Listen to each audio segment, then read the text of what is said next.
Sean, what was your biggest obstacle doctrinally that you had to overcome, and how did you overcome it? My biggest one was probably the Eucharist, because, to put it bluntly, either Catholics are worshiping a piece of bread and we're all going to go to hell, or Catholics are right and Protestants are denying the most beautiful thing Christ has ever given us. Um, and the way that it was overcame was by Nick persistently just asking me what John 6 was.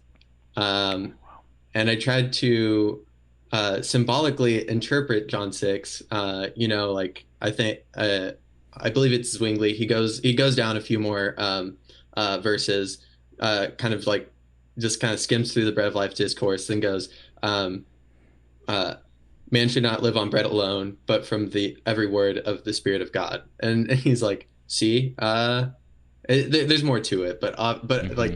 he's just kind of like, you see, symbol. No, And Zwingli's pretty brutal when it comes to his anti-sacrament ontology. Like in his work De Baptismo, it's quite stunning. I remember being legitimately shocked by it. That, for example, you look at John 3:5, you cannot find a father that interprets it in a way contrary to baptism, And Zwingli says, in his work, he says, when it comes to baptismal regeneration, I can only conclude that all of the fathers and doctors have been in error. And you're like, really? at least you're honest. At least you're consistent. Yeah, whenever I was looking at the Reformation, because obviously that's the place to go, I was just like, who's the most vehemently opposed to Catholicism? And so he was the Reformationist that I took somewhat kindly to, I guess.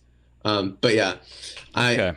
I was reading John 6, I was reading the Church Fathers. I was like, I had already come to the conclusion of taking Paul's word literally, even as a symbol, when he says, those who drink or eat and drink of the body and blood of Christ unworthily eat and drink damnation upon themselves. As a symbol, I was like, yes, let me make sure I prepare myself for this not sacrament a sacrament. You know what I mean?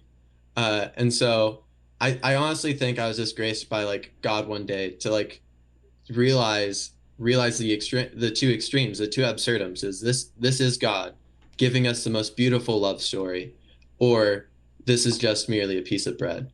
And between the scriptures, the fathers, there wasn't any way to to get past the Eucharist.